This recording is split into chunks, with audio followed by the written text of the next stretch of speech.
Lucerne is a beautiful lakeside town in Europe, but can be hard to know what the top things to do in this location.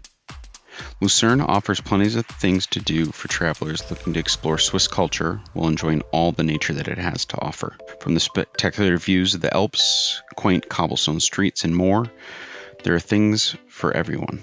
We've put together a list of the things that you need to do before leaving Lucerne. Whether you're visiting on vacation or just passing through, these activities will make your stay unforgettable.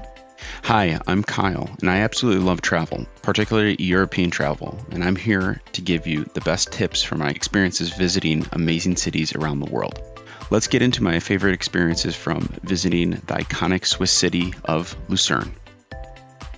Do a walking tour of Lucerne Old Town. Lucerne Old Town has been a UNESCO World Heritage Site since 1987 and was one of the first Swiss cities to be granted this status.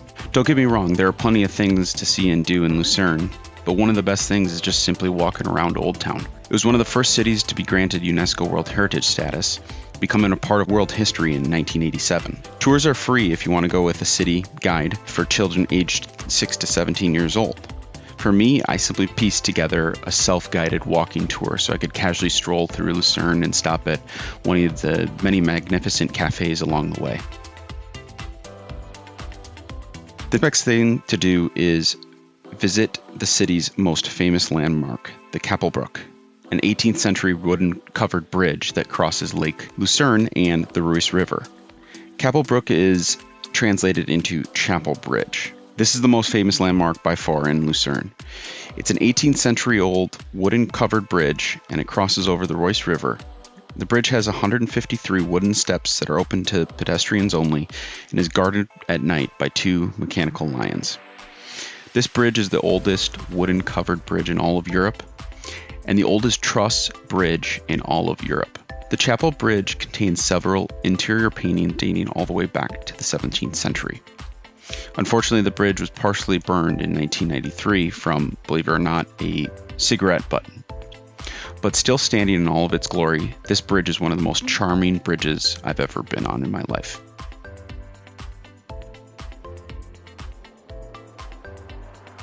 The next best thing to do is take a boat tour on Lake Lucerne. These tours depart from various locations on the lake and offers visitors a chance to see things from a new perspective, as well as enjoy the fresh air and the picturesque views of the Alps, including the iconic Mount Pilatus. Lake Lucerne is one of the largest lakes in the country and is one of the most beautiful lakeside towns in all of Europe. Lake Lucerne offers a multitude of things for travelers to do that feature Swiss culture at its most natural form. The English discovered the mountains of central Switzerland on their way south. Vegas and Gersau were formed as a result of several therapeutic and bathing resorts. In 1871, the Witznau-Rigi Railway, Europe's first rack railway, was completed. Then, in 1889, from Alpnachstadt to Mount Pilatus, the steepest cogwheel railway in the world was completed. The Pilatus, which is called the Pilatusbahn. The Pilatusbahn still takes visitors up the mountain for unbelievable views of Lake Lucerne below. In addition to all of that, you can take one of the largest steamboats in all of Europe, and it takes tours of the lake. I would highly suggest going on this steamboat to truly enjoy the lake in Swiss form.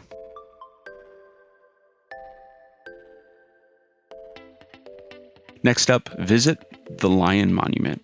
The Lion Monument commemorates the Swiss guards who were killed during the French Revolution. During the French Revolution, it was the site of a battle between the French Republicans and the Royalists. It's one of Switzerland's most well-known sites, attracting 1.4 million visitors each year. In 2006, it was added to the list of Swiss monuments under protection.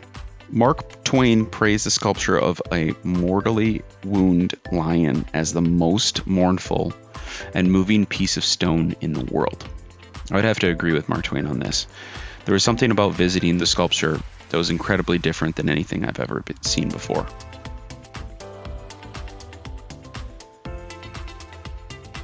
One of the next best things to do is the Mount Pilatus Golden Round Trip Summit. The Mount Pilatus Golden Round Trip Summit is a scenic hike and boat ride, as well as a cogwheel ride and a gondola ride along the way. This hike can be done in a mere 4 to 5 hours and is an excellent way to see the stunning views of the Swiss Alps that surround Lake Lucerne. The name Pilatus comes from the Latin term pila, which meant peach in ancient times. The mountain was first known as Chedi, a word derived from Sanskrit, and used to describe a sort of red rock found locally. Various local legends exist regarding the origin of the name. One claims that Pilatus was named after Pontius Pilate, a character in the Bible. On the mountain there were several dragons with healing abilities, according to a medieval legend. Chronicle from 1619 states, "As I was gazing up at the tranquil night sky, I saw a very bright dragon with flapping wings leave one of Pilatus's caves and glide across to another cave known as Flew on the opposite side. I was so stunned at this amazing sight, which happened around 9 o'clock, that I stood in amazement for an hour or more." Mount Pilatus is the highest mountain in the canton of Lucerne in Switzerland, with its 2,132 meters, and happens to be one of the steepest. The mountain is known to be cloud covered, and on the day that we visited, it was in its most natural form of beauty.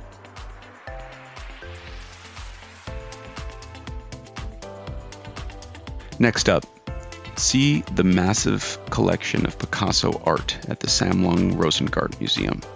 The Sammlung Rosengard Museum in Lucerne is a museum that holds one of the largest collections of Picasso's works. The museum also has a very notable collection of 18th and 19th century European art, including over 2,000 drawings by Albert Dürer. Lynn Rosengard is the founder and director of the Sammlung Rosengard. Her collection of 18th and 19th century European art is truly astounding, and the features of the gallery are unlike anything I've ever really seen before.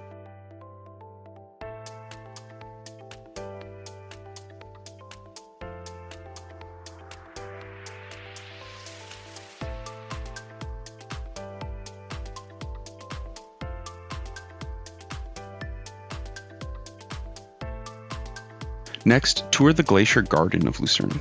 The Glacier Garden in Lucerne is a must-see because of its uniqueness, as well as its million-year-old history of the glaciers that actually overtook the city of Lucerne in its history. The garden will take your breath away with its rare plant species, its outstanding views of the Alps, and actually the old formations that have been built through the glacier formations over the years.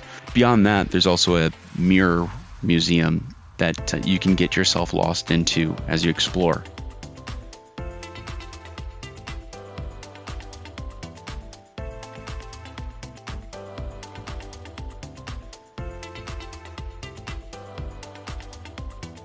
Next up, visit the Barabaki Panorama. The Barabaki Panorama is one of the most popular things to do in Lucerne. This panorama is not a city panorama, but rather a European cultural monument. It remembers the confinement of 87,000 French soldiers who sought refuge in Switzerland during the winter of 1871. The painter shows a compelling tale of 1881 on the 112 meter by 10 meter huge round painting. The Barabaki Panorama's message is timeless and it remains an important part of culture today. The solidarity and separation issues show the pressing issue on society that they have had in the past as well as the future and what exists today. Today, the panorama medium is recognized not just as the origin of film, but also as a source of inspiration for 360-degree filming and virtual reality. Next up, get epic views of Old Town from the old wall of Musikmauer. This is one of the most interesting things to see in Lucerne. This incredible view is found at the old wall of Musikmauer. This location offers stunning panoramic views of Old Town across to Mount Pilatus and out across Lake Lucerne. Walking up to the old wall, I admired in true Swiss fashion the sustainability of the area around it. There were goats, yaks, chickens, grazing the grassland, and local cafe next to the old wall. The old cafe was actually a great free thing to do that offered just both great scenic views of the city as well as excellent history of what surrounded this town. I know I missed several things like going to the top of Mount Rigi and other day trip excursions from Mount Pilatus, but if you're looking for the things to do in Mount Pilatus, then this is a great place to start. From walking tours of the old town and taking boat rides on Lake Lucerne to climbing Mount Pilatus, or even visiting the excellent art museums that are in the area, like Sammlung Rosengard. There are plenty of things to do that'll make your stay unforgettable. Out of all these things, what would be your favorite thing to do while exploring this beautiful lakeside city? Let me know in the comments below. I'd love to hear from you. If you found this video helpful, please take a moment to subscribe to the Via Travelers YouTube channel below and join my free travel newsletter using the link in the description below.